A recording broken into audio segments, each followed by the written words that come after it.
Hello everyone, हमारे YouTube channel commerce concept में आपका स्वागत है। आज हम अधिकतम सामाजिक लाभ के सिद्धांत पर चर्चा करेंगे। परंपरागत एडम स्मिथ आदि अर्थशास्त्रियों का मत था कि सरकार को आर्थिक मामलों में हस्तक्षेप नहीं करना चाहिए। वो फ्री इकानमी के पक्षधर थे कि अर्थव्यवस्था को स्वतंत्र रूप से छोड़ देना चाहिए। इनविजिबल हैंड काम करते हैं और अर्थव्यवस्था सदैव संतुलन की स्थिति में होती है। सरकारों का न्यूनतम हस्तक्षेप होना चाहिए। वो प्रत्येक व्यय को अनुत्पादक और प्रत्येक कर को एक आवश्यक बुराई मानते थे। वो न्यूनतम कर और न्यूनतम व्यय के सिद्धांत के पक्षधर थे। किंतु आधुनिक अर्थशास्त्रियों डाल्टन आज का मत था कि न तो प्रत्येक व्यय उत्पादक है और न तो प्रत्येक कर आवश्यक बुराई है। डाल्टन एक नया सिद्धांत लेकर के आए, अधिकतम सामाजिक लाभ का सिद्धांत। उन्होंने कहा कि एक सर्वोत्तम प्रणाली हुआ है जो अधिकतम सामाजिक लाभ के सिद्धांत पर कार्य करती है। उनके अधिकतम सामाजिक लाभ का तात्पर्य यह था कि सरकार कर लगाती है, कर से त्याग, कष्ट, पेन पैदा होता है, अनुपयोगिता पैदा होती है।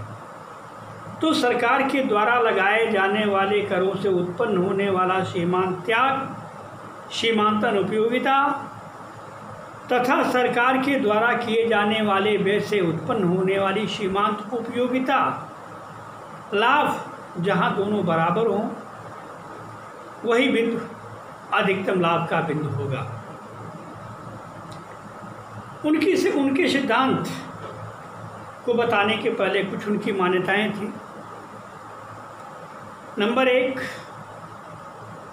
प्रत्येक कर पेन पैदा करता है, त्याग उत्पन्न करता है और प्रत्येक व्यय उपयोगिता पैदा करता है।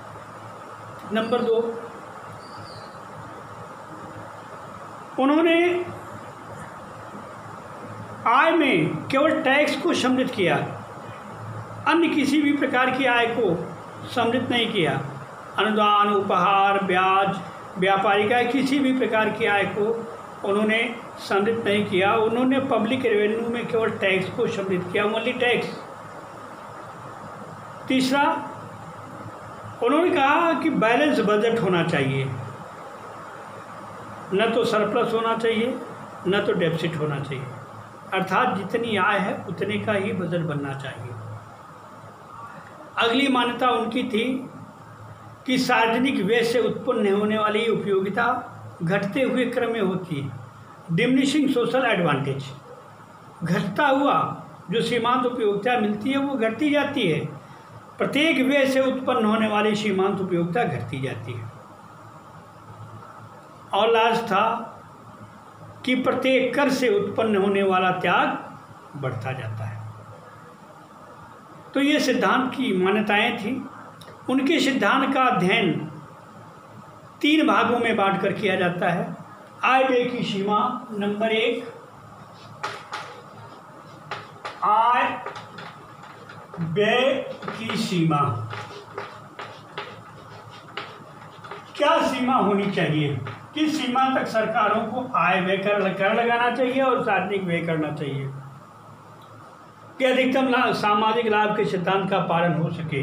एक टेबल से हम इसको पहले दिखाते हैं, फिर चित्र में आपको हम इसको स्पष्ट करेंगे। ये आपका हो गया कर और व्यय, ये आपका हो गया MS मार्जिनल सेक्रीफाइस और मार्जिनल यूटिलिटी। 1 2 3 4 5 ये सरकार व्यय कर रही है और कर लगा रही है, इससे उत्पन्न होने वाला सीमांत मार्जिनल सेक्रीफाइस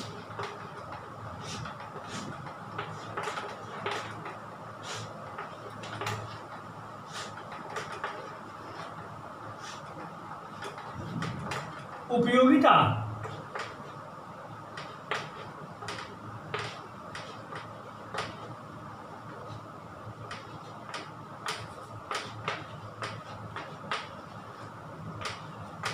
टेबल को आप देखिए, सरकार पहली इकाई कर के रूप में लगाती है तो 60 के बराबर त्याग उत्पन्न होता है, 60 इकाई के बराबर। और पहला रुपया अगर सरकार व्यय करती है तो 140 इकाई के बराबर मार्जिनल यूटिलिटी मिलती है। दूसरी इकाई सरकार इम्पोज करती है तो त्याग बढ़ करके 75 हो जाता है और उपयोगिता घट करके 130 हो जाती है। तीसरी इकाई सरकार लगाती है तो त्याग बढ़ करके 90 हो जाता है और उपयोगिता घट करके 120 हो जाती है। चौथी इकाई सरकार लगाती है तो उपयोगिता मार्जिनल सेक्रीफाइस सीमांत त्याग 100, उपयोगिता 100, और पांचवी इकाई सरकार लगाती है तो मार्जिनल सेक्रीफाइस 120 और मार्जिनल यूटिलिटी 90। टेबल को आप देखिए, जैसे जैसे सरकार कर को बढ़ाती जा रही है सीमांत त्याग बढ़ता जा रहा है, और जैसे जैसे सरकार व्यय को, अगर इसको हम व्यय मान लेते हैं, व्यय को बढ़ाती जा रही है सीमांत उपयोगिता घटती जा रही है। और एक बिंदु हुआ है 4। सरकार जब 4 रुपये कर के रूप में और 4 रुपये व्यय करती है तो उससे उत्पन्न होने वाला सीमांत त्याग और उपयोगिता ये दोनों बराबर होते हैं। यही साम्य बिंदु होगा तो सरकार के आय और व्यय की सीमा क्या होगी? 4 रुपये तक, इससे अधिक नहीं, न इससे कम। अगर इससे सरकार कम कर देती है, 3 रुपये वसूल करती है, तो त्याग 90 इकाई के बराबर, उपयोगिता 120 इकाई के बराबर। अर्थात कर लगाने की संभावनाएं अभी हैं। और सरकार अगर इससे और ऊपर चली जाती है संतुलन बिंदु से 5वें रुपये पर, तो त्याग 120, उपयोगिता 90, अर्थात असंतुलन की स्थिति पैदा हो गई। तो सरकार को अपने आय व्यय की सीमा वहाँ तक करनी चाहिए जिससे सरकार के द्वारा लगाए गए करों से उत्पन्न होने वाला सीमांत त्याग, सीमांत अनुपयोगिता, कष्ट सरकार के द्वारा किए जाने वाले व्यय से उत्पन्न होने वाली सीमांत उपयोगिता लाभ के बराबर हो। अर्थात सरकार के आय व्यय की सीमा 4 इकाई के बराबर होगी। इसको हम चित्र से भी देख सकते हैं, चित्र में आप देख लें, इसको चित्र से भी देख सकते हैं।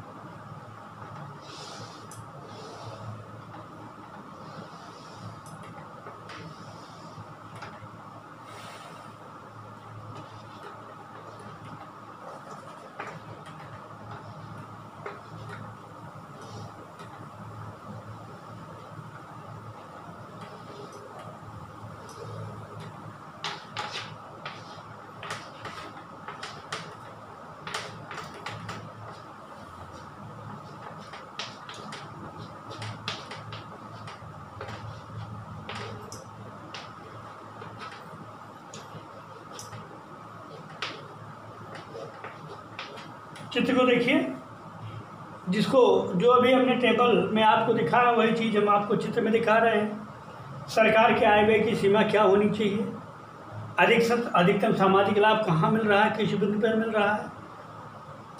वाई एक्सिस पर हमने मार्जिनल सेक्रीफाइस और मार्जिनल यूटिलिटी को दिखाया है। एक्स एक्सिस पर हमने टैक्स और एक्सपेंडिचर को दिखाया है। चित्र को आप देखिए, जैसे जैसे सरकार अपने व्यय को बढ़ाती जाती है, उपयोगिता घटती जाती है, और सरकार जैसे जैसे कर को बढ़ाती जाती है, त्याग बढ़ता जाता है। इसको हमने टेबल में भी दिखाया, यहाँ भी आप देख लीजिए। और दोनों एक दूसरे को यम बिंदु पर काटते हैं, यही संतुलन बिंदु होगा। अर्थात सरकार को अपने आय और व्यय की सीमा को OT1 तक रखना चाहिए, यही संतुलन बिंदु है। अगर सरकार इसके आगे जाती है तो भी दिक्कत है और पीछे आती है तो भी दिक्कत है।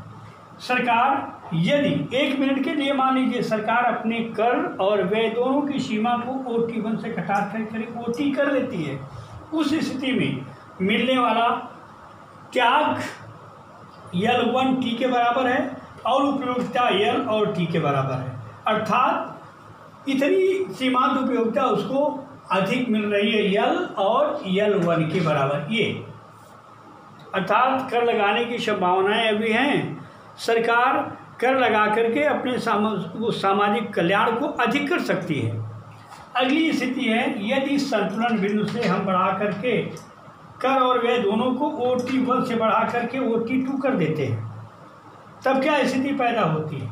इस स्थिति में सर उत्पन्न होने वाला त्याग KT2 के बराबर है और उपयोगिता K1 T2 के बराबर है, अर्थात त्याग अधिक हो रहा है, उपयोगिता कम हो रही है, अधिकतम सामाजिक लाभ नहीं मिल रहा है।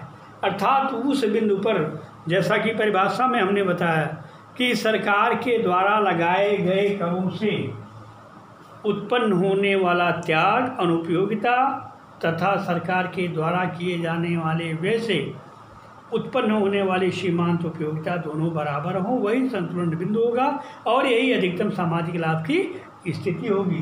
तो सरकार को अपने कर और व्यय की सीमा को OT1 तक ही रखना चाहिए, यही अधिकतम सामाजिक लाभ उसको मिल रहा है। अगर कम कर देती है तो उपयोगिता अधिक और त्याग कम, और उस संतुलन बिंदु के से बढ़ा देती है तो त्याग अधिक उपयोगिता कम, मतलब दोनों तरफ असंतुलन की स्थिति है।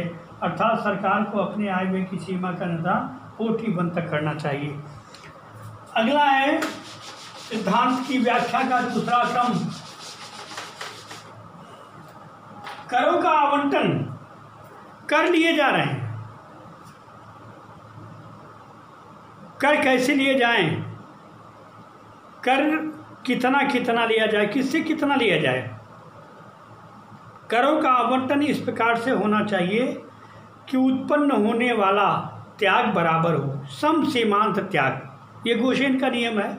समसीमांत त्याग, समसीमांत उपयोग है। समसीमांत, एक व्यक्ति कई वस्तुओं को लेके जाता है बाजार में खरीदने के लिए, 100 रुपये उसको मिलते हैं और 100 रुपये से में उसको कई वस्तुओं को खरीदना है, तो वो अलग अलग वस्तुओं पर अलग अलग व्यय करेगा, किसी पर 10 रुपया, किसी पर 15, किसी पर 2, किसी पर 1, लेकिन अल्टीमेटली अपनी उपयोगिता को वो समान करने का, प्रत्येक मद से मिलने वाली उपयोगिता समान होनी चाहिए। तो यहाँ करों के आवंटन और व्ययों का विभाजन विभिन्न मदों पर करने के पहले सरकार को ये सोचना चाहिए कि किस ढंग से करों का आवंटन किया जाए और किस ढंग से व्यय का विभाजन किया जाए, यही आदर्श सीमा होगी। तालिका में आप देखिए, पहले आप तालिका में देख लीजिए, ये आपका यूनिट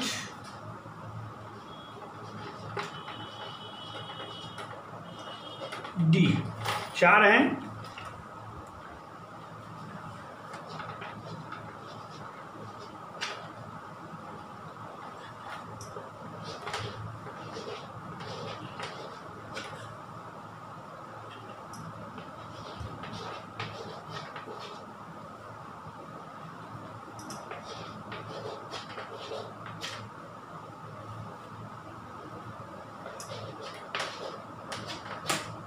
आप इसमें देखिए,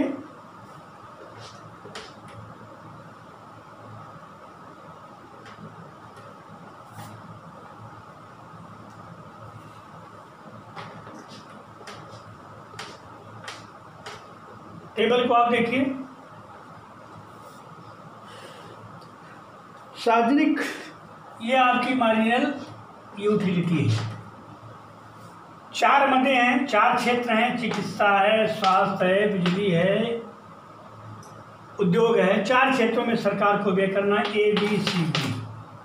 और रुपए कितने हैं? 4 3 7 2 9 1 10 रुपये सरकार को खर्च करना है। इस 10 रुपये का विभाजन इन विभिन्न मदों पर कैसे किया जाए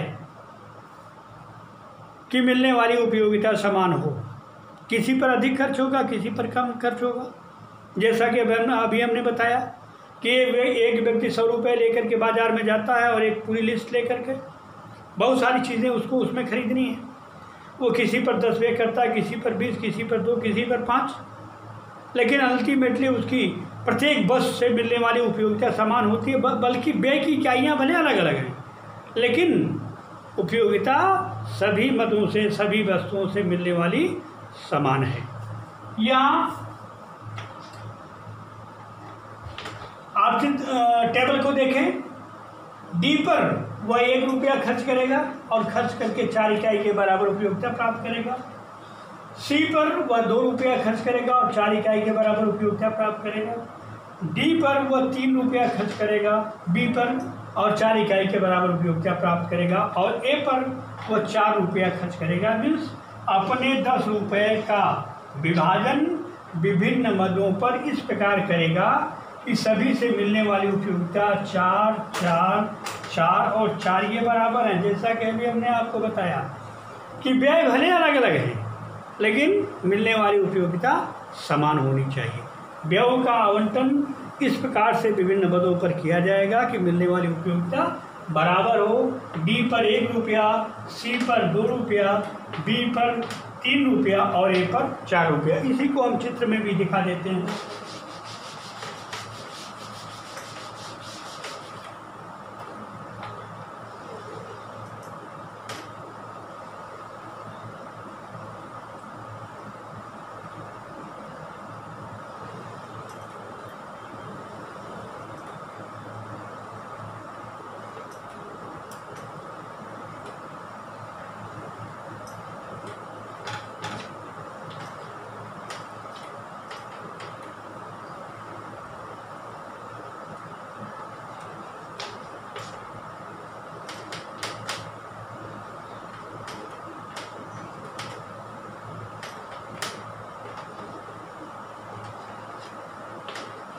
दो वस्तुएं हैं, 2 वस्तुओं पर उसको व्यय करना है। जैसा कि अभी आपने टेबल में देखा कि 4 क्षेत्र थे और 4 क्षेत्रों में सरकार ने अपने व्यय का विभाजन इस ढंग से किया कि प्रत्येक क्षेत्र से मिलने वाली सीमांत उपयोगिता बराबर सम सीमांत उपयोगिता नियम पर आधारित है।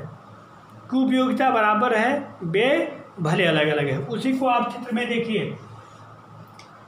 वह वाई एक्सिस पर हमने सीमांत उपयोगिता और एक्स एक्सिस पर हमने व्यय की इकाइयों को दर्शाया है। 2 क्षेत्रों पर ए और बी 2 क्षेत्रों पर वो व्यय करता है और 2 क्षेत्रों पर व्यय करके अपने व्यय को अलग अलग करके लेकिन उत्पन्न होने वाली उपयोगिता को वो बराबर करना चाहता है। तो वो ए देखिए, ए पर OT के बराबर व्यय करेगा और बी पर OT1 के बराबर व्यय करेगा। अर्थात ए पर होने वाला व्यय कम है और बी पर होने वाला व्यय अधिक है। उपयोगिता दोनों से बराबर है, एम ओ के बराबर। व्यय अलग अलग है लेकिन उपयोगिता बराबर है। नंबर 3, करों का आवंटन। यही व्यय की आदर्श सीमा होगी। नंबर 3 है करों का आवंटन। वो अलग अलग व्यक्तियों पर कर लगाता है। धनिकों पर अधिक लगाता है, निर्धनों पर कम लगाता है और लगा करके ये सरकार देखती है, क्योंकि जिसके पास जितना अधिक धन है उसके पास उसकी सीमांत उपयोगिता कम है। और फिर दूसरी बात, कर दे योग्यता उसकी अधिक है, वो अधिक कर दे सकता है। कोई व्यक्ति 1 लाख रुपए कर दे करके उतने ही कष्ट का अनुभव करता है जितना कि अगला 10,000 दे करके करता है। तो कष्ट अर्थात सीमांत उपयोगिता बराबर है लेकिन कर की सीमा अलग अलग है। इसको भी आप चित्र में देख लें।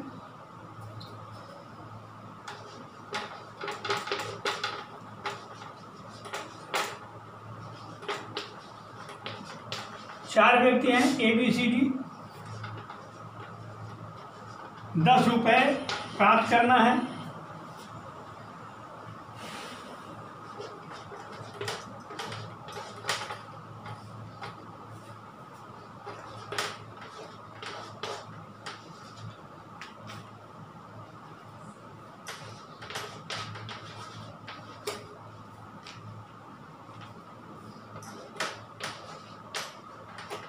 इसको देखिए आप, 10 रुपये, 4, 3, 7 दोनों 1, 10 रुपये सरकार को कर के रूप में पाना है। और करों का आवंटन इस ढंग से किया जाए कि उत्पन्न त्याग बराबर हो। किसी पर अधिक कर लगाया जा रहा है, किसी पर कम कर लगाया जा रहा है। मिस्टर डी पर 1 रुपया कर लगाया जा रहा है और 1 रुपया से उत्पन्न होने वाला सीमांत त्याग 7 इकाई के बराबर है। सी से 2 रुपये के बराबर कर लिया जा रहा है और उत्पन्न होने वाला त्याग 7 इकाई के बराबर है। बी से 3 रुपया लिया जा रहा है, उत्पन्न होने वाला त्याग 7 रुपये के बराबर है। और ए से 4 रुपया लिया जा रहा है, उत्पन्न होने वाला त्याग 7 इकाई के बराबर है। अर्थात ये आप देखें 10 रुपये को अलग अलग व्यक्तियों में इस ढंग से विभाजित किया गया कि उस सभी पर कर की दरें अलग हैं, लेकिन उत्पन्न होने वाला सीमांत त्याग बराबर है। तो सरकार यही करों के आवंटन की एक आदर्श सीमा होगी। इसको हम चित्र में भी देख सकते हैं।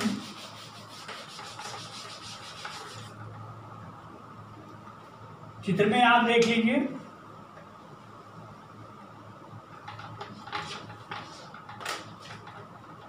ये आपका टैक्स हो गया, EMS हो गया,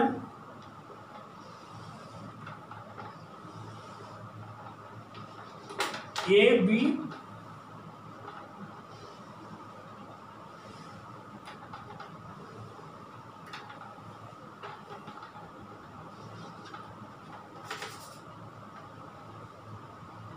टैक्स के और K1, जिसको अभी हमने तालिका में आपको दर्शाया।